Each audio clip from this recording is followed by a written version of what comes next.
Senhor presidente, ministro Cristiano Zanin, da primeira turma do Supremo Tribunal Federal, excelentíssimo senhor ministro Alexandre de Moraes, eminente relator do presente caso, excelentíssima ministra Carmen Lúcia, decana dessa turma e vice-decana do tribunal, excelentíssimo ministro Luiz Fux, excelentíssimo ministro Flávio Dino, cumprimento também o excelentíssimo Procurador-Geral da República, senhoras e senhores. Senhor presidente, eu inicio a minha sustentação dizendo que o presidente Jair Bolsonaro foi o presidente mais investigado da história do país.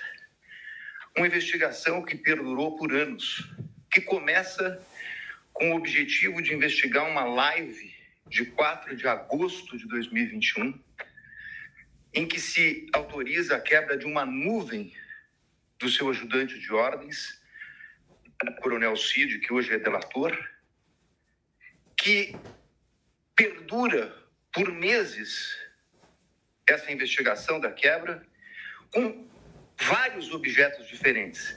Num primeiro momento, verificava-se a live, numa investigação determinada pelo TSE. No segundo momento, investigava-se o cartão corporativo, os gastos do presidente e da então primeira-dama. Depois investigou-se até uma questão de emendas, para se chegar numa questão de vacinas. Portanto, não havia um objeto específico. E por que eu estou tratando disso, senhor presidente? Porque o inquérito das vacinas é a gênese de todo este caso, onde ocorreu a prisão e depois a colaboração do coronel Cid.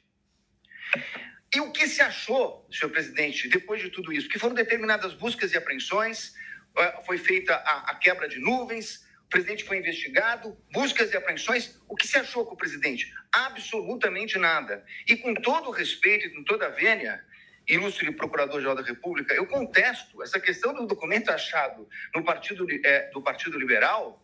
Há, inclusive, no meu colega Paulo Bueno, uma ata notarial de que ele enviou para o presidente da República aquele documento. Então, esse documento não foi achado. Com o presidente não se achou absolutamente nada.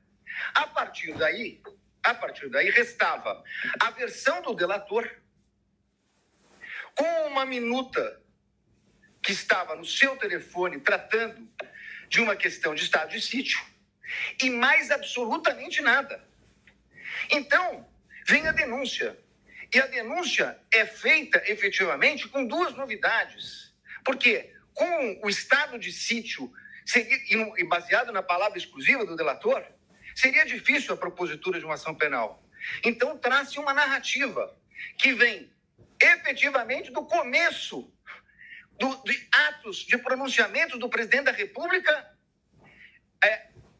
pronunciamentos públicos, e depois o 8 de janeiro.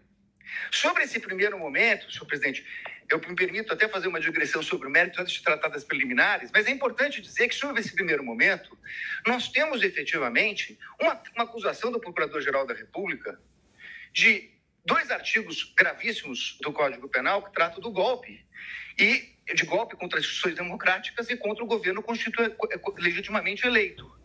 Mas um minutinho só, estamos tratando de uma execução que se iniciou em dezembro de 21, tratando do crime do governo legitimamente eleito. Qual era o governo legitimamente eleito? O dele.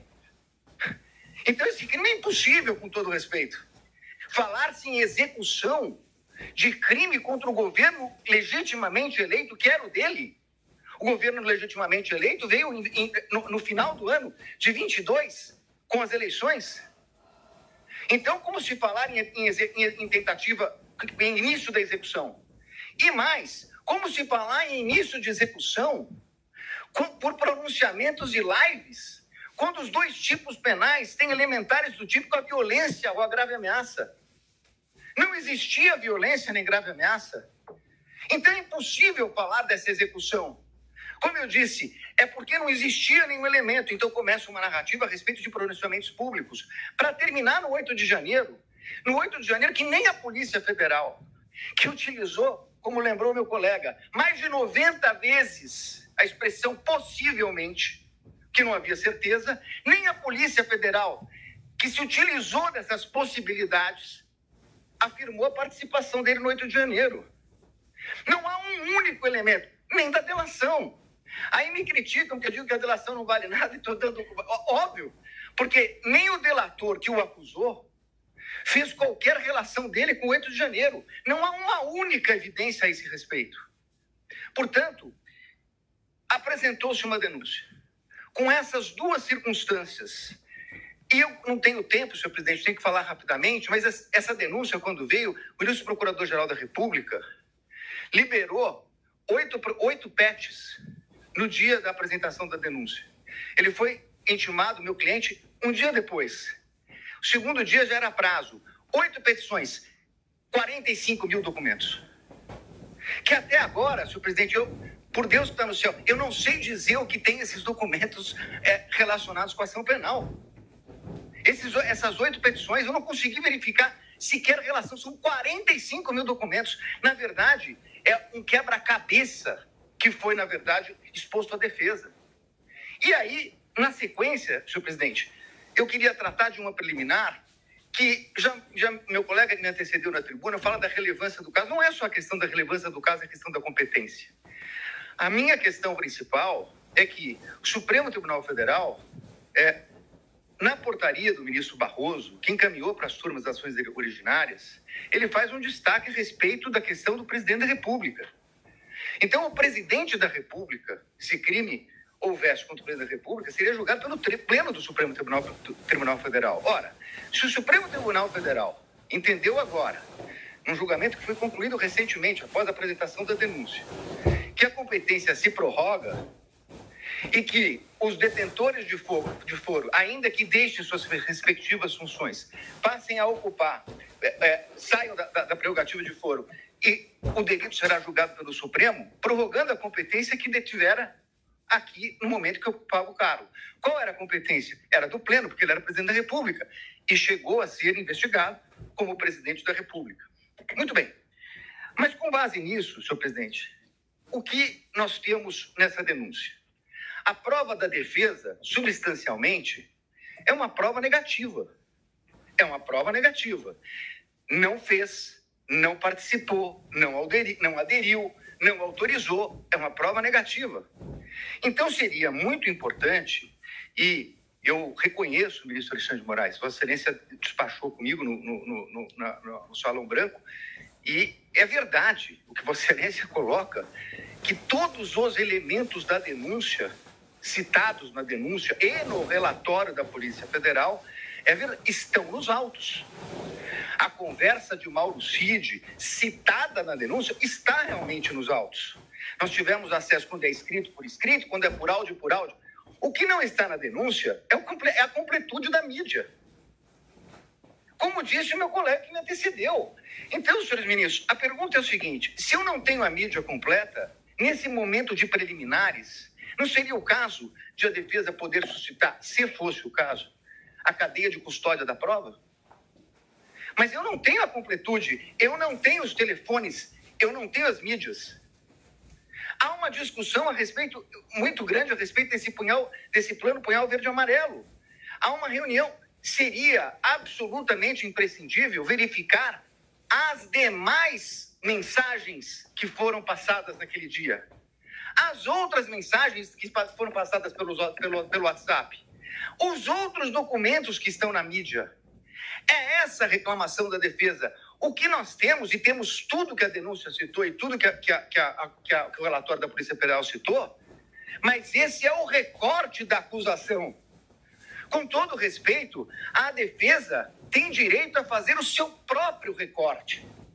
E isso poderia impactar. Eu sei, ministro Flávio Dino, Vossa Excelência já falou aqui em outras sessões de julgamento que eu assisti, falou hoje, nós não vamos fazer Vossa Excelências não farão um julgamento aprofundado da denúncia. É óbvio, nós estamos falando aqui de um standard mínimo, de uma verificação de possibilidade do recebimento da prova. Mas é evidente que se houvesse uma mensagem comprovando que não há nenhuma relação com o punhal verde e amarelo, teria muita importância para esse momento.